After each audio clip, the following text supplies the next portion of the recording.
Hello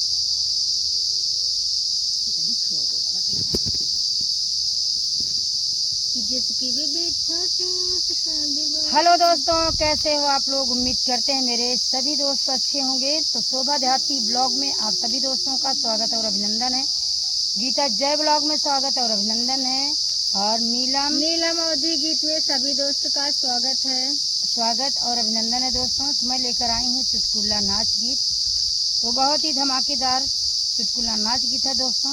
आप लोग हंसते रहोगे और वीडियो में बने रहो, मुस्कुराते रहो। घूम गलिया यो चौबारा पिया हमारा होई गे ना। घूम गलिया यो चौबारा पिया हमारा होई गे ना। पिया हमारा होई गे ना। पिया हमारा होई गे ना। घूम गलिया यो चौबारा पिया हमारा होई गे ना। हेराता हेराता हम बागा में पहुँचे। हेराता हेराता हम बागा में पहुँचे। हेराता हेराता हम बागा में पहुँचे। हेराता हेराता हम बागा में पहुँचे। देख मलिया कई नजारा पिया हमारा होई गे ना। देख मलिया कई नजारा पिया हमारा होई गे ना। घूम गलिया यो चौबारा पिया हमारा होई गे ना। घूम गलिया यो चौबारा पिया हमारा होई गे ना। हेराता हेरात हम कुआना पे गाइले। हेराता हेरात हम कुआना पे गाइले। कुआना पे पहुँचे। कुआना पे पहुँचे। कुआना पे पहुँचे। कुआना पे पहुँचे।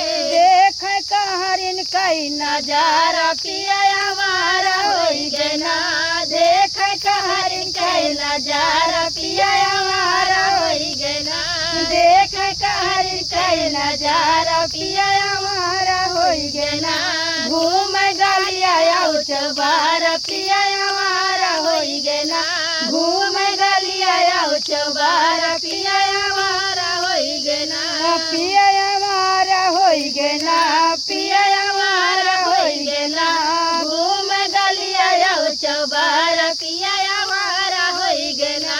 हेराता हेरात हम महला पे गाइले।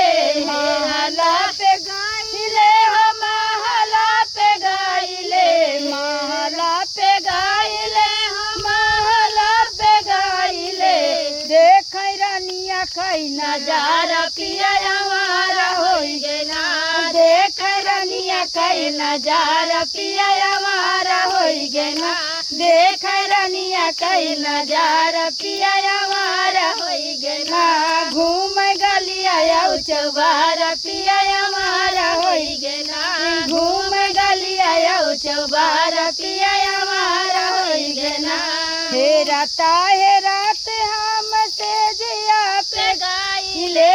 हेराता हेरात हम से जिया पे गाइले।